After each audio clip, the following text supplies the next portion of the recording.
Today we're taking a journey through the music in the era of classic rock. Can you state your name for the camera? My name is Frank Rowe.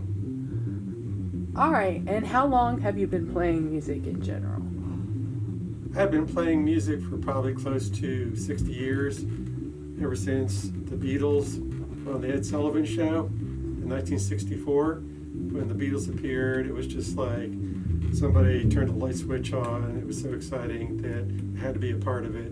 So I started off playing drums and then kind of moved on to guitar and bass guitar.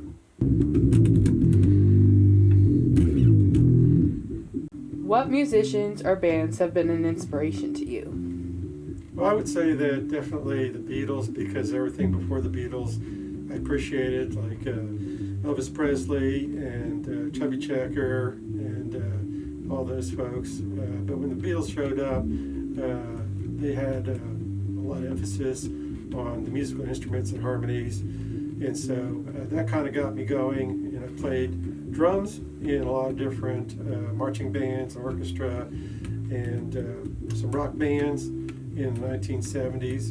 And the groups that I first appreciated was a group called the Ventures, which was an instrumental group, and they played a lot of special type of music that was used on TV commercials and whatnot. Telstar, The Lonely Bull, Slaughter on Fifth Avenue. So we kind of got into that, playing instrumentals, and then later on I really enjoyed more of the British invasion with the Rolling Stones and the Dave Clark Five and the Yardbirds. And one of my favorites was a group called Cream, which was a power trio, which had Jack Bruce and Eric Clapton and Ginger Baker. And I really got interested in the bass with Eric Clapton because he brought the bass to the forefront of the bands, and he played a lot of melodies and complex chord progressions all over the fretboard.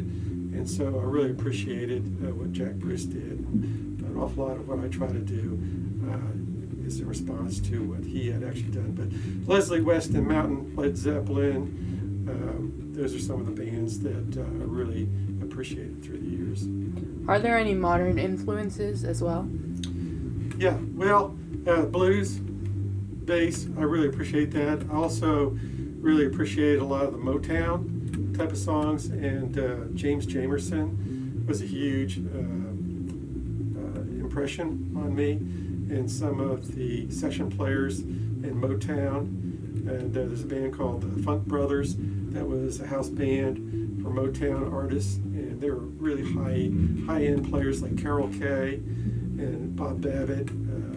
Some of those bass players, they were really great. So I continue to appreciate an awful lot of bass-heavy type of musical, a lot of stuff that's melodic.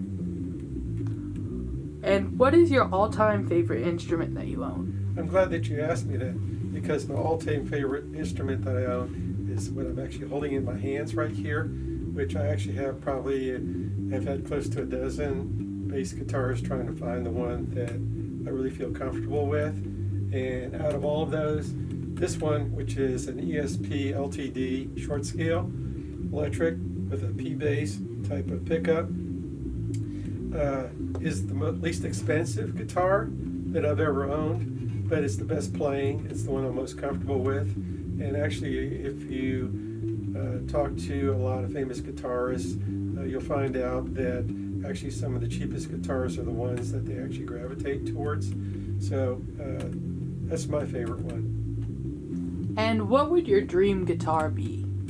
My dream guitar would be one that is fast and easy to play, and that fits my hands. Because one of the things that I found to be a challenge is that an awful lot of the best basses have long fingers, and so they play a long scale bass guitar, but I don't have very long fingers, unfortunately.